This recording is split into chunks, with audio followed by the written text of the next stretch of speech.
You have five of the best guys in the league up in front for you. Give them the opportunity to wall off that pressure for you a little bit more. Don't get too skittish. Stay back there. And I thought he did a good job. He ran, like Barrett said, he ran on the one play he had to run because nothing was open. You got to take off. There has to be that mental mechanism in your head. Okay, this play is supposed to occur in X amount of seconds. If it doesn't, then it's scramble. Scramble drills on then.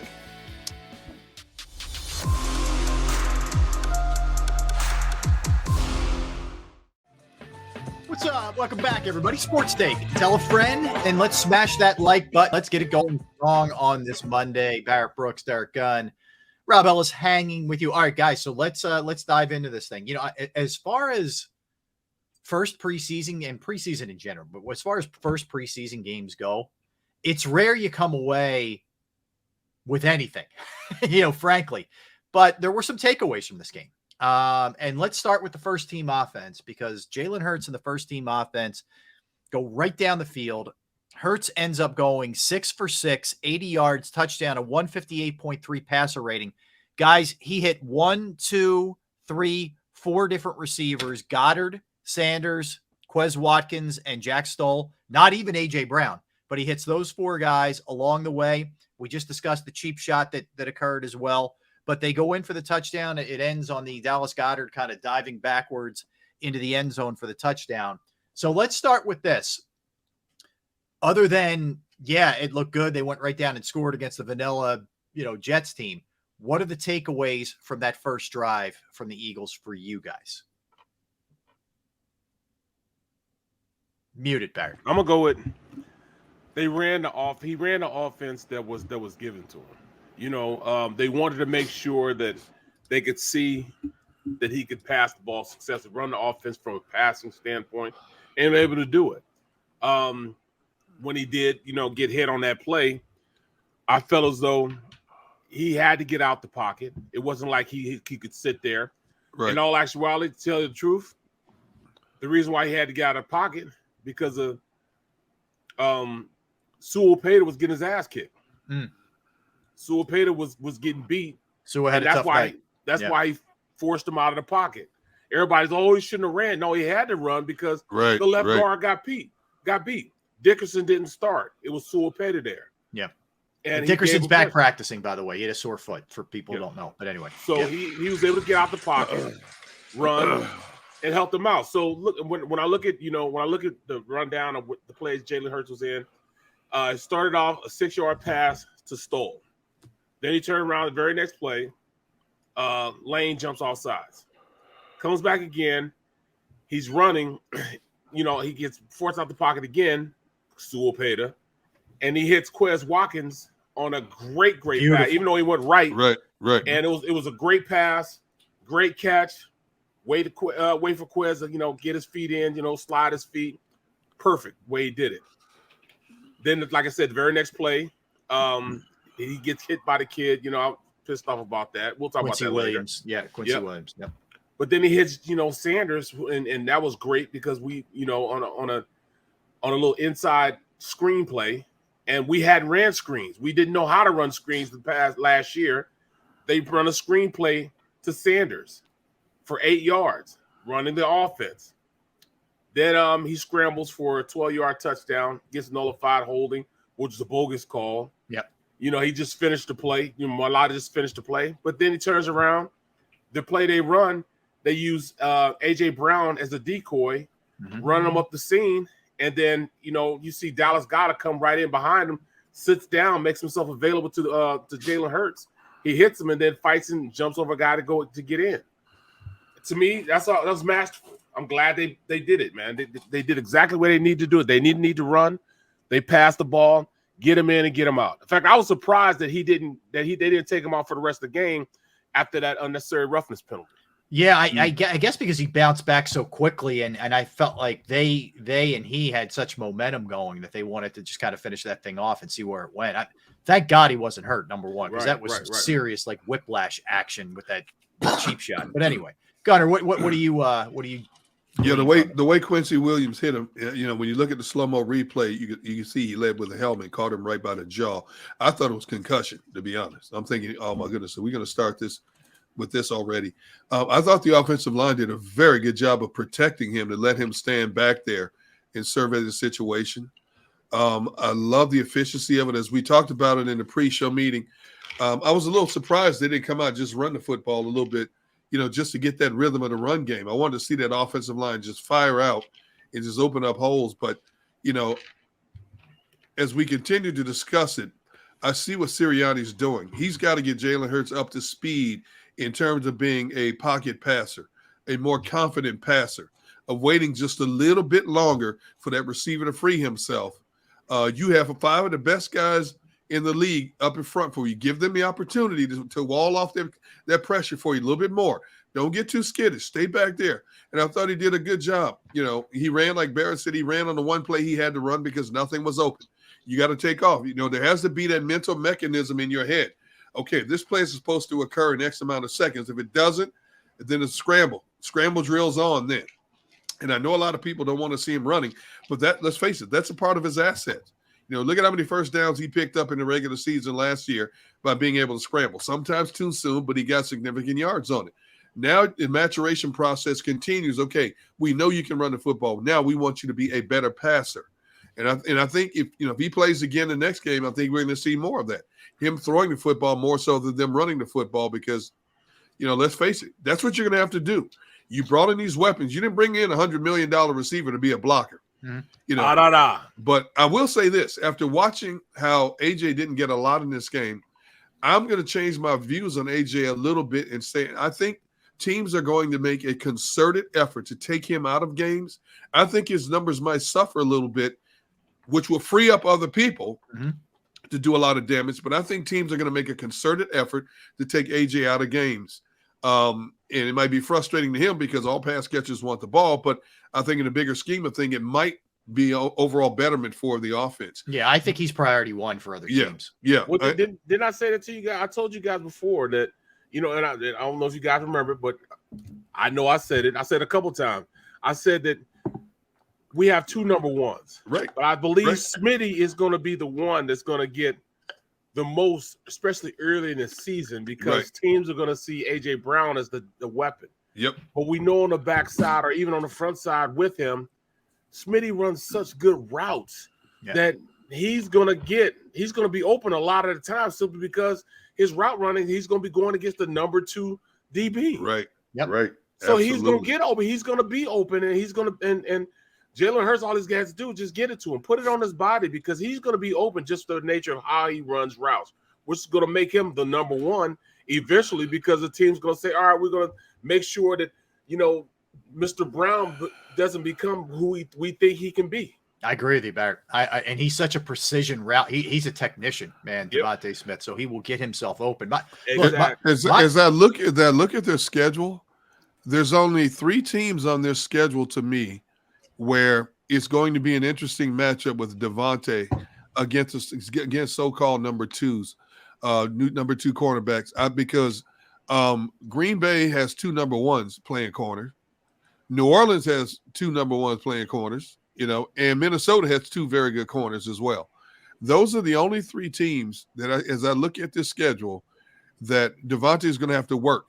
And who knows? The opponents could be banged up. They could be down to a backup by now. You don't know who's going to be. But I'm saying if all things are equal and going into those games, Devontae's going to work. He still get his numbers, but he's going to have to work against those 3 teams in terms of getting his touches. Yeah, look, that's fair. I see a drive where he's hitting multiple receivers. He's taking checkdowns if it's not there. I thought there was a lot of positives. It's early. They're going to glean a lot more from these open practices on Thursday and Friday against Cleveland and then Miami. That's where the Eagles are going to take a lot more away. But, look, the public hasn't had the opportunity to see him. And I thought I saw some improvement in his game. And that's a good sign as far as I'm concerned. And look, the biggest thing is you get him out of there clean and nobody got hurt. Flip side of that is the Jets. And Derek, you pointed out a little bit earlier that Zach Wilson simply makes a cut and the knee gives, and you're like, oh my God. That's how untenable things can be sometimes. Like you're just that much away from the season going to oblivion. And I guess from the Jets perspective, they're thrilled. It doesn't appear to be as bad, but this is the second time he's hurt that knee now in his very young career. So it's a little worrisome. Hey, going into that first practice with Cleveland. Now that you brought that up, as we get closer, just for fun, we should make a little, not a wager, but we should pick our player that we think will get into the first fight with a Cleveland Brown player. Ooh. Who will be the first Eagle player to get into a fight with a Cleveland Brown player? I believe it's going to be Derek Barnett. Yeah, why? I couldn't agree more. He's got to be a 1 seed. Yeah, I think I might have said Dillard, except I'm sure he's been reprimanded enough over the last day. He's going to be like Mr. Goody Two Shoes in Cleveland. He'll do his job, but I don't think he'll be swinging away. Because he knows the coaches are looking at him closely. But I couldn't agree more. I think Barnett right now, as we sit here today on Monday. Now, when it gets to Wednesday, I may change my mind. But right now, I have to say Barnett's my number 1 candidate. Oh, no question. A.J. Brown goes so hard. I wonder.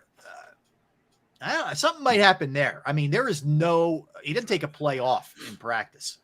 But usually with a wide receiver, when a wide receiver gets into it with the DB, maybe it's because the wide receiver's talking trash. I don't know if A.J. Brown's a trash talker. DeAndre Hopkins used to talk remember when they were on Hard Knocks a few years ago? Yeah. And I forgot who they were practicing against. Washington. But he's talking trash. Yeah, you're right. Washington. Yep. He's talking trash to the quarterback. Yeah. They almost got into a fight. Was it D'Angelo Hall? D'Angelo Hall. That's exactly what. Because I know D'Angelo talked more stuff than anybody I've ever met, man. Yeah, he was. And then they showed the ISO where DeAndre lines up against him, does a double move, and D'Angelo goes down and grabs his knee because he got faked out so bad. Yep. Hurt himself. He got hurt. Well, or it's the guy who's just scrapping and clawing to make the team, who doesn't care, who will do anything to get noticed, even if it maybe is in a negative way. Could be an option too. Now as far as the fight goes. Now you may not believe this, but you know who my number 2 candidate is? Who? Brandon Graham. Yeah, he talks all the time. Yeah, Brandon Graham talks all day, 24/7. Yep, absolutely. All right, so I'll give you the other takeaway other than the first team, and he was out there with the first team offense. Cam Jurgens is as advertised. I mean, he is in the open field, pulling, athletic, edgy. How about the one where he knocks the guy down and then just pounces on him? That was running-esque, that one, man. Yeah, they ran a stretch play. They block down, pull a guy around, and he pulls around too to get to that Mike linebacker. And then when he gets there, he finishes him and then turns on top of him and rolls him up. Mm-hmm. I said, that's fighting, man. That's what you want. That's exactly what Kelsey is. But this guy's just a little bit bigger than Kelsey. Yeah. So can you imagine when he really, really, really starts playing the way we think he can play? Yeah. I saw him get down the field on that screenplay to Miles. I said, that's all I needed to see right there. You can tell that's Jason Kelsey taught right there. Mm-hmm. Bro, the way he got to the second and third level and kept going, kept his 100%. Feet moving. But did you see him on the on the run drive block double team run plays? He's double team, getting off of double team, getting to the linebacker, and then driving the linebacker into the ground. Yes. Yeah, this dude's legit. He's legit, man. This is football. I love football. Yeah, Barrett, you must have been just drooling watching those cutouts, man. Come on, man. I mean, it's ridiculous. It was ridiculous how good they look, man, which is I'm getting my hopes up, but I'm not worried about them not living up to expectations, man. This is what a part of being a pro is. I shouldn't have to think, this is Philly, so they're just going to, play like this, and then it's going to be it can't be a letdown. Yeah. It's not going to happen. It's not going to be bad. This is what this team should do. You should have the mentality like, all right, this is our MO. This is our mode of operation. This is what we do. Because I've had that attitude before. Of course, I go back to Pittsburgh. We had the attitude. All right, we're the best thing since sliced bread. Mm-hmm. And we played like it. Once you have those expectations, once you felt that way before, and I thought they felt that way going into this game, which is why they went out there and played the way they played. This is just going to become second nature to them. It's going to be the norm to them. This is what football is all about. When you're a dominating team, you have that type of air about yourself. You're going to go out there and produce. Yeah. They got to produce. Yep. Oh, well said. Well said. All right. So a couple other things. You guys tell me if I'm crazy with this one. So Jalen Reagor has 3 catches, 26 yards on 4 targets. He was fine. He was fine. I thought it was interesting that in the who do we have? Who do we have, Barrett? This is my nephew. He think he can play football. Oh yeah? What's his name? Tell me your name. My name is Mason. What's up, Mason? Mason what? What's going on, Mason? Huh? Mason Richardson. Mason Richardson. Okay, what school do you play for me? What football team you play for? The Saints. He plays for the Saints over in Philly. Nice. They can't see you, man. Nice. There he is. He's a tall Hey, dude, man. Wasn't he at my daughter's Yes, he was. party? Remember He was him? there? Yeah. What's up, Remember him? Mason? Remember we were over to where the bouncy was and The water slide? the water slide and The swimming pool. that was his daughter's house. Yeah. Remember him? You don't remember him? He had a hat on then though.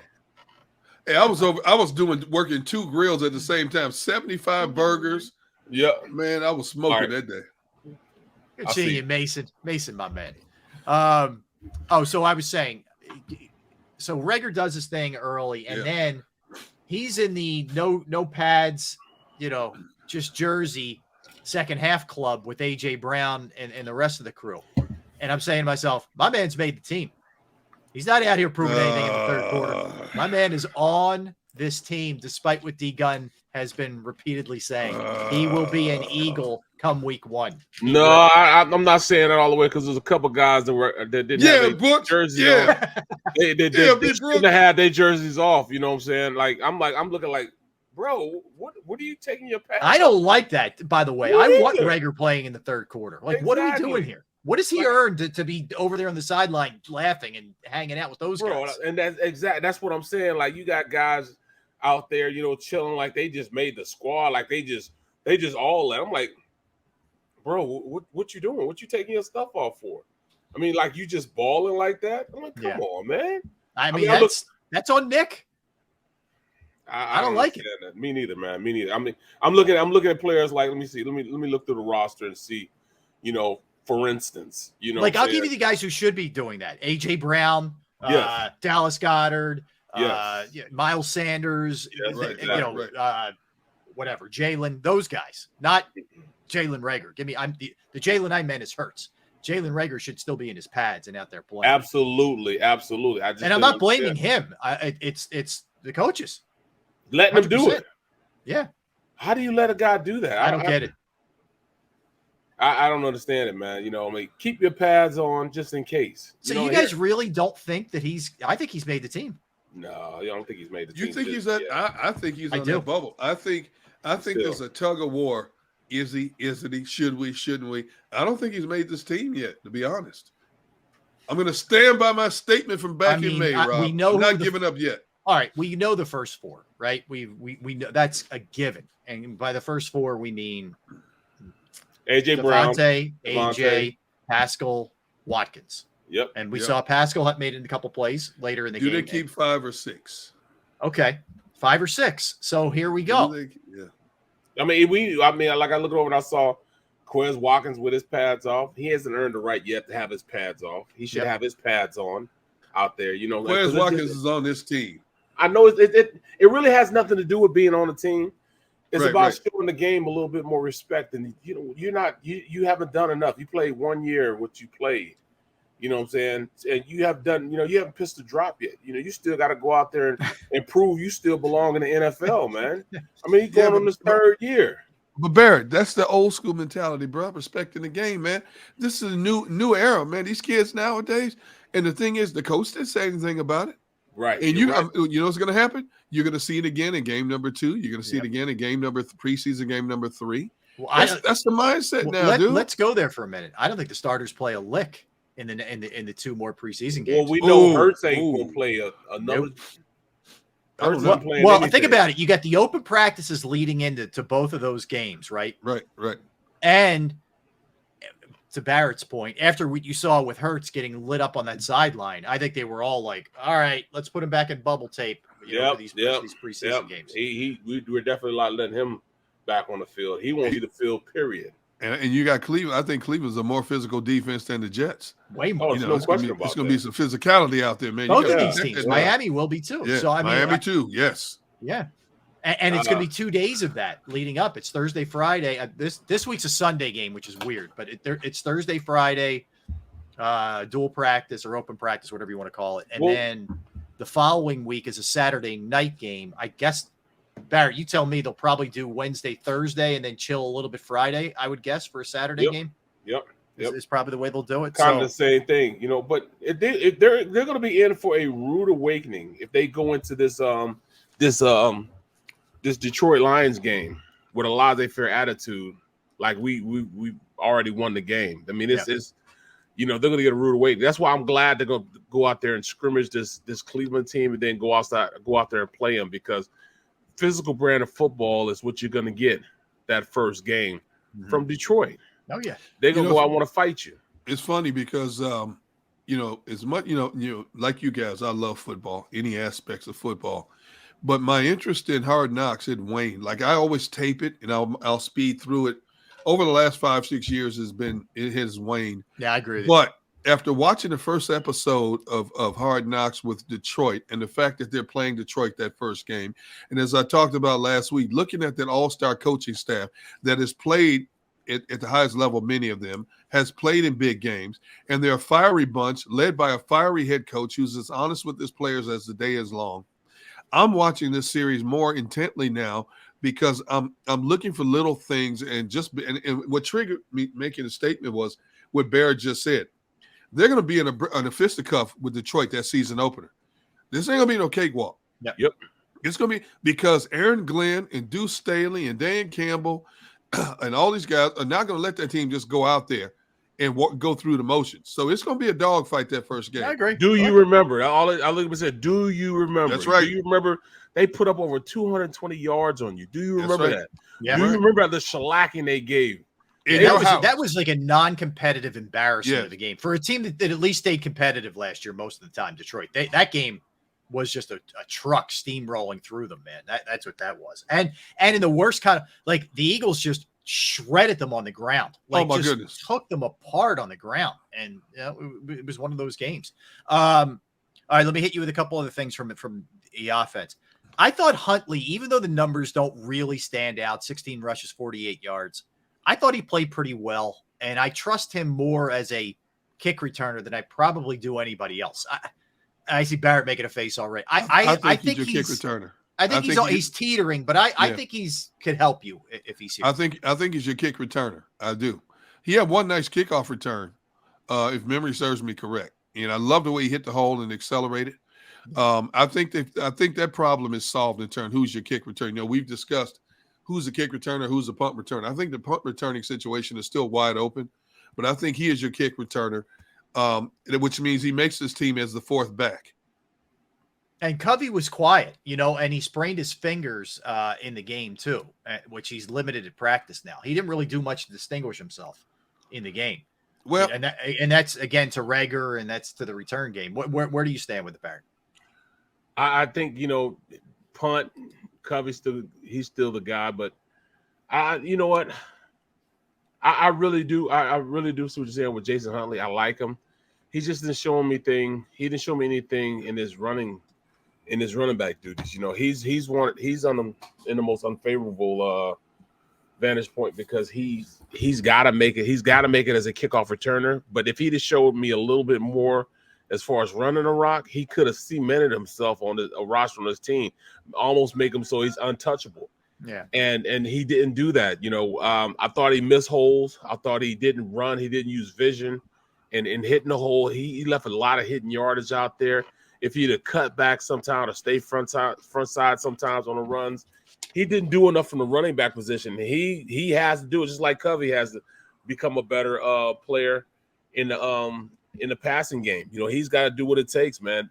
This is going to be the hardest 53-man roster to get down to that I've seen in a very long time. Yeah, I agree, man. I think it's going to be very, really very tough. Long time. Yeah. Usually guys snapped up real quick who get cut by the Eagles. Absolutely. Anything else offensively? Because we're going to go into the defense when we get back in the other segment. Anybody else show you anything? Ramos asked Kennedy Brooks. Anybody else stand out to you guys from an offensive line? I mean, Juergens obviously, but was there anybody else? I would say Zach Pascal. Pascal only had 2 catches, but one of his catches was 32 yards. Yep. And I think that's going to be his role. He might have 2-3 catches, but he's going to have like that one extensive catch to pick up a first down or get you into the red zone. I think that's going to be his role throughout the course of this season. He won't get a lot of big numbers, but he'll get enough numbers to be very efficient in the structure of this offense, to move the ball down the field and keep the chains moving.